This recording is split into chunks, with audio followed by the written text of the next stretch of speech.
Welcome to the FAFSA Leadership Lounge, where we dive into the policies shaping the work of Florida school leaders. I'm Michelle White, Executive Director of the Florida Association of School Administrators. And I'm Jessica Janasiewicz, lobbyist for FAFSA and several school districts across the state of Florida.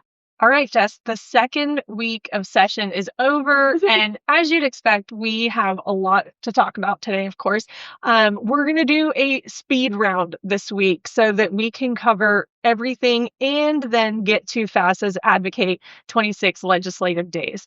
So in next week's episode, we'll have a full wrap up of the conference, but just know, sold out. Amazing group of leaders in Tallahassee advocating for all administrators, educators, and students. It is going to be an amazing week. I can't wait to recap it with you and talk about all the amazing meetings that everyone had and all the fun. But for this week, let's start with what happened. Last Wednesday, the State Board of Education met in Tallahassee, and for the most part, it was a pretty uneventful meeting with the usual updates from the state college system, the K-12 update from Superintendent Hunter Nolan. He's from Jackson County. And the commissioner offered his report. And during his report, he did express his displeasure with a county school board member who did not attend the meeting to discuss the controversial remarks that he made in December. That's right. So it was a less theatrical, maybe board meeting, but also a few things that did pass in those rules that we want to call out. So student performance standards for K-12 students had the health education access points and alternate academic achievement standards updated. This rule concentrates on students with the most significant cognitive disabilities. Another rule that they took a look at is a rule that updates some requirements for CAPE industry certifications. This was also passed. This rule, if as certification is on the 24-25 CAPE industry certification funding list, the requirements for inclusion could not be documented by July 15, 2025. The certification will be scheduled for removal in the 26-27 funding list. So if they can't meet those requirements, then it's coming off the list. All right. Well, moving over to what happened with our legislature last week, Senate Bill 320, the Administrative Efficiency in Public Schools Bill by Senator Simon, that we have been affectionately calling DREG 3.0, it passed the full Senate with a 36-0 vote. So unanimous support. We've talked about how this was a priority for the Senate for a number of years and expected this very early on. So its House companion, though, House Bill 963, is still moving through its committees. The bill got a large endorsement last week from the Florida Education Association. And of course, the union believes that the bill will help public schools hire and retain more educators. So we certainly hope to see maybe some movement on that bill on the House side in the coming weeks, which is that would be just wonderful. So, but it was great news that it was passed in the Senate, much like we talked about in previous weeks. When you see bills in that first week or so session, you know there are priorities for that particular chamber. So this really shows that this is something the Senate really believes in. We'll keep an eye on House Bill 963 and let you know how it progresses. One bill that wasn't quite as lucky was Senate Bill 430, which is sponsored by Senator Clay Yarborough.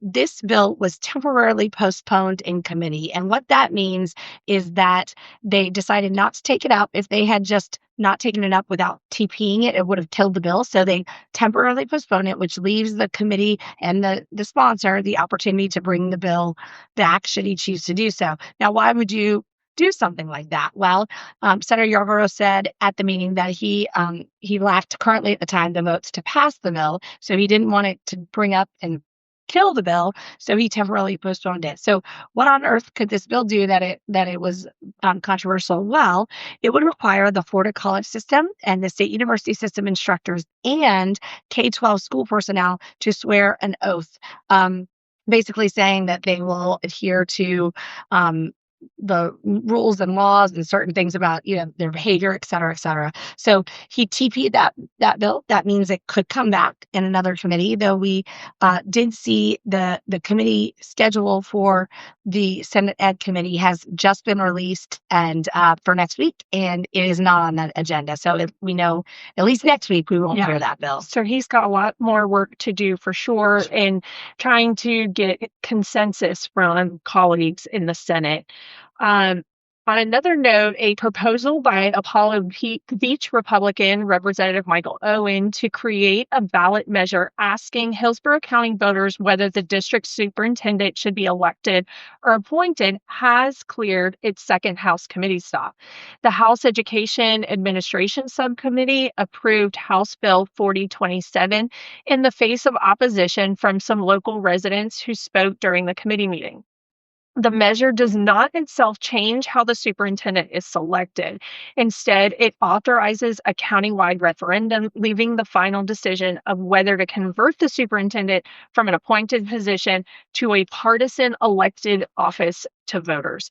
This bill is now headed to its third and final committee stop in the State Affairs Committee. It's really interesting. We've seen a number of districts in the last couple of years that have switched from either appointed to elected or elected to appointed. So this is just another proposal. Yeah, and we saw a few of them like right at the 2020 election, I want to say, and a number of them flipped from being elected to appointed. And then, of course, we've seen some go backwards too. Yes, so speaking of flipping and going backwards, I'm sure everyone's encountered e-bikes either in around campus, around your town.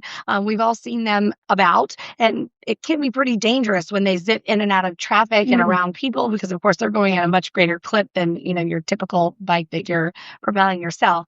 Now that could possibly change. Legislation that advanced this week in the Government Operations Committee in the House would require e-bike riders to obey a 10-mile-per-hour speed limit on sidewalks and walkways within 50 feet of pedestrian, and they have to get a license before they could get an e-bike that goes faster than 28 miles per hour. The bill does have a Senate companion, Senate Bill 382, so we'll see if that one gets moving as well. Absolutely. And that's just general public safety. And I know a lot of our children are starting to want these e-bikes or e-scooters and skateboards, all the things. All the things. Another bill headed to its final committee stop is House Bill 31, which is a bill that to replace references to the West Bank in government materials with a more historic Judea and Samaria, has cleared its first House hurdle despite vocal, impassioned public opposition. So if passed, this bill would be implemented in schools at the regular rate when books and other materials are replaced, according to Representative Chance Tremont, the bill's prime co-sponsor. And so that's similar to the change that we saw with Gulf of America. And for our purposes, we're just always happy for an instructional materials perspective that it's kind of prospective, so that any materials that have already been purchased, you don't necessarily have to go back and get new materials. That would, of course, be very costly. So this sounds like this one is doing the same kind of thing. Absolutely. The governor is also supporting a bill called the AI Bill of Rights, Senate Bill 482. This legislation bans companion chatbots, AI systems that mimic emotional connections, from speaking to minors without parental consent, and requires the bots to remind users that they are not human. Personal data would be forbidden from to be sold. People could not use AI to generate fake images or words of another without express permission. And state and local governments couldn't use the foreign-owned AI, the bill says. The bill is predominantly about protecting Florida's children and vulnerable adults, as well as consumers, bill sponsor Tom Leek said. He noted that although there's more work to be done in the bill, his legislation is targeted towards consumer protection, not just the universe of things that could be done. This was a response to criticism that he should also try to track down on potential data breaches and outline protections for workers that are fearful that AI will take their jobs. And this is certainly a big issue. We saw a couple of years ago a social media Bill of Rights. A lot of the same goals was protecting kids and vulnerable people. And so it looks like now we're focusing on AIs. Yeah, and we know that both the House and the Senate have put some priorities around having some kind of AI legislation. House committees in particular had some testimonies and panel discussions when it came to AI in education. So more to come for sure on what that could look like. So other news, looking at what candidates are saying right now, especially in the governor's race. A Republican candidate for governor is vowing to mandate uniforms in all public schools. So James Fishback would like all public school students to wear a white polo shirt, khaki pants, and a belt for boys, and knee-length dresses and pantsuits for girls. He said, strong schools are only possible with order and discipline. And when asked about the cost of uniforms for families, he said that parents would get a $250 uniform stipend per child. Interesting. Well, speaking of candidates, here's a little juicy rumor. With a year to go before the current superintendent retires in Miami-Dade, there is already behind the scenes discussions that current Representative Alex Rizzo, who is a former charter school principal and public school administrator, could be a candidate for the job.